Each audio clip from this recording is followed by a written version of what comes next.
Hi everyone, it's Agnieszka from 5-Minute Language. Welcome to my channel. Make sure you subscribe if you haven't already and give this video a thumbs up. So today's video is about the very common question that language learners struggle with, which is how to get from intermediate to advanced. So often when we're learning a foreign language, we kind of get stuck at the intermediate or upper intermediate level, and it's really difficult to take that sort of final step and get to the advanced level. So I'm going to give you a few tips on how you can overcome the intermediate or the upper intermediate plateau and how you can get to advanced. So if you think about the difference between the intermediate and the advanced level, the main difference is that when you're advanced, you sound more natural. And I'm not talking about pronunciation, I'm talking about the kind of language structures they use, the words they choose.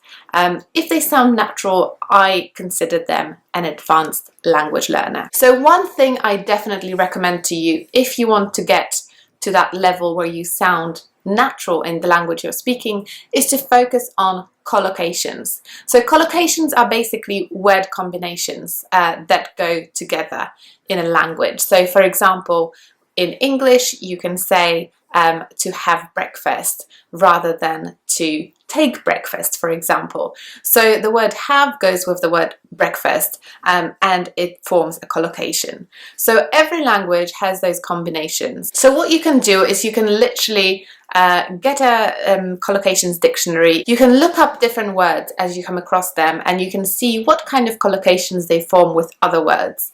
Another tip is to read extensively, and this is basically the best way to familiarize yourself with the structure of the language and with the kind of word combinations that exist.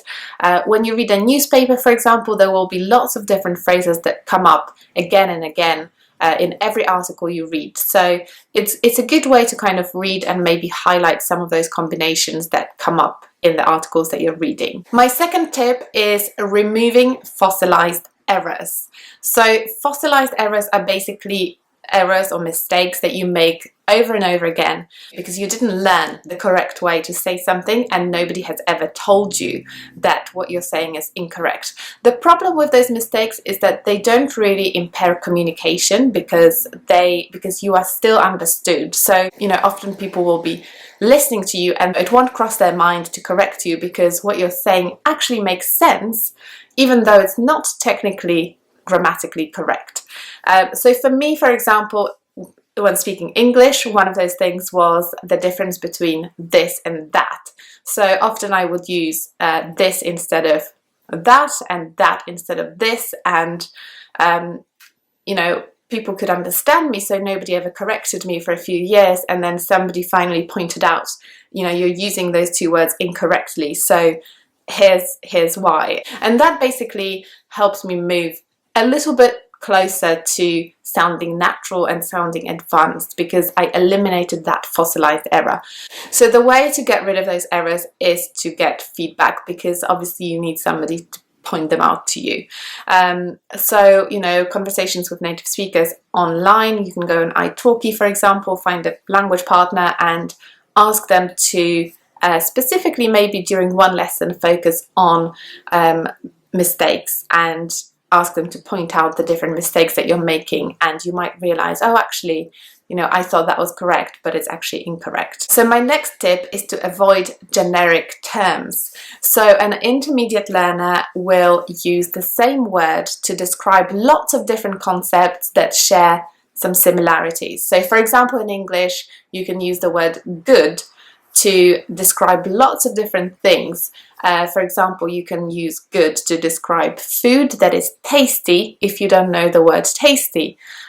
You can also say that somebody has a good job when you don't know how to say that it's a well-paid job. You can also use the word good to describe a book that you read if you don't know how to say fascinating. You can say that you're feeling good if you don't know how to say that you're feeling happy. some of those generic words can be used over and over and over again, but obviously you will lose the kind of nuance of the meaning that you're trying to communicate if you're using them instead of the more specific words. So if you want to get to advanced, then definitely focus on learning synonyms or learning more specific vocabulary that will help you communicate the exact message that you're trying to communicate. So the next tip is to do with vocabulary. Obviously, you need to expand your vocabulary if you want to become an advanced language speaker. And I would recommend that you focus on synonyms and the differences between them. Whenever you're learning vocabulary, you can look up synonyms and see what other ways there are to say the same thing. What is the difference between those words? Try to find them in context and try to use them yourself. So create some sentences on your own. So my final tip is consuming real language. So listening to and reading real language. Because if you think about it, when you're an intermediate learner, you will be accessing some intermediate reading material, and this kind of material has been adapted for intermediate learners, so it's not real language. If you want to become advanced, you definitely need to access some real language. So it can be shows on Netflix, videos on YouTube, newspapers, novels. I know it can be challenging because at the start you might not understand much, or if you're reading it might be slow, you might get a bit bored and demotivated, but that's the only way to go, to give up the adapted texts and just access a little bit more natural real language. And obviously, there's nothing wrong with reading intermediate material, but make sure that you alternate at least. Read a little bit of real language and then read a little bit of adapted language. So I hope you enjoyed these little tips and that they will help you get from intermediate or upper intermediate to advanced. Make sure you subscribe to my channel if you haven't already and give this video a thumbs up. I really appreciate it. So I'll see you in the next video then. Bye!